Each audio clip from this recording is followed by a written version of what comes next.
Hi friends, இன்றைக்கி வந்து நம்ம என்ன பார்க்க போகிறோம் அப்படின்னா, பாரம்பரியமான முறையில் மண் சட்டியில் சிக்கன் கிரேவி எப்படி பண்ண போகிறோங்கிறத பார்க்கலாம். சரியா? ஃபஸ்ட்டு வந்து என்ன பண்ண போகிறோன்னா, நல்லெண்ணெய் ஊற்றணும். அதில் கொஞ்சம் போல் சீரகம் போடணும். சின்ன சீரகம் கொஞ்சம், அப்புறமா பெரிய சீரகம் கொஞ்சம் போடணும். இப்போ வந்து இந்த சின்ன சீரகமும் பெரிய சீரகமும் வந்து பொரியுது. அப்புறமா நம்ம கட் பண்ணி வச்சிருக்கக்கூடிய பல்லாரி போடணும். பல்லாரி போடலாம் அல்லது சின்ன வெங்காயம் போடலாம், எதுனாலும் அது உங்கள் விருப்பம்தான். அடுத்து மிளகாயம் போடணும். போட்டுட்டு நல்லா வதக்கணும். பல்லாரி வந்து நல்லா கொஞ்சம் வதங்கி வருது. அந்த டைம் பார்த்து நம்ம வந்து ஜிஞ்சர் பேஸ்ட் போடணும்.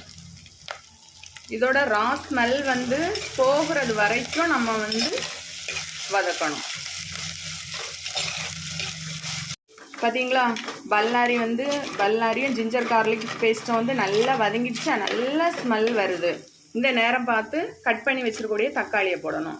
போட்டு இதுவும் நல்லா ஹை ஃப்ளேமில் வச்சுட்டு நல்லா வதக்கணும். நல்லா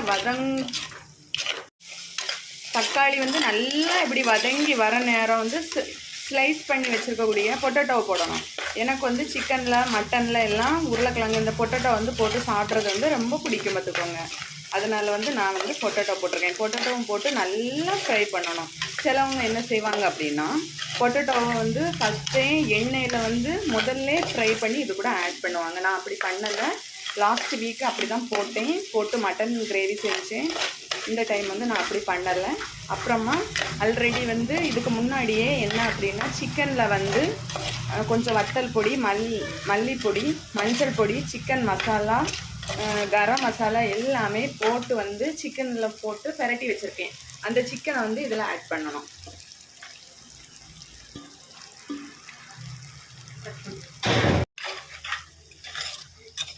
சிக்கனை வந்து தண்ணி எதுவுமே சேர்க்காம இந்த மாதிரி இந்த எண்ணெயில் இந்த மசாலாவோட நல்லா மிக்ஸ் பண்ணி இந்த மாதிரி 2-3 தடவை கிண்டி விடணும்.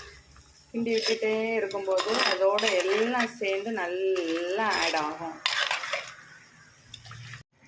சிக்கனும் உருளைக்கிழங்கு எல்லாம் நல்லா வெந்து சூப்பராக இருக்குது. எவ்வளோ கலர்ஃபுல்லாக இருக்குது பார்த்தீங்களா?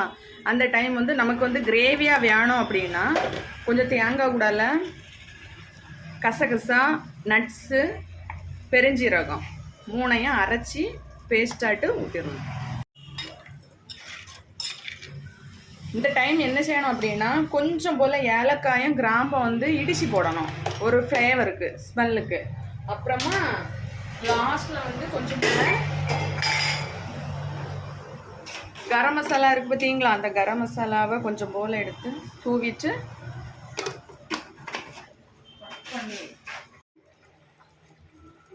ஃப்ளேவருக்கு வந்து கொஞ்சம் கொத்தமல்லி இலையை கிள்ளி போட்டுற வேண்டியதான். போட்டுட்டு சிக்கன் வந்து கிரேவி வந்து ரெடி ஆகிட்டு இனி வந்து சாப்பிட போயிட வேண்டியதான். இந்த சேனல் பிடிச்சிருக்கு அப்படின்னா சப்ஸ்கிரைப் பண்ணுங்கள், லைக் பண்ணுங்கள், கமெண்ட் பண்ணுங்கள். பாய். உங்கள் வீட்டில் என்னெல்லாம் சாப்பிட்டீங்கன்னு சொல்லிட்டு கமெண்ட் பண்ணுங்கள். பாய்.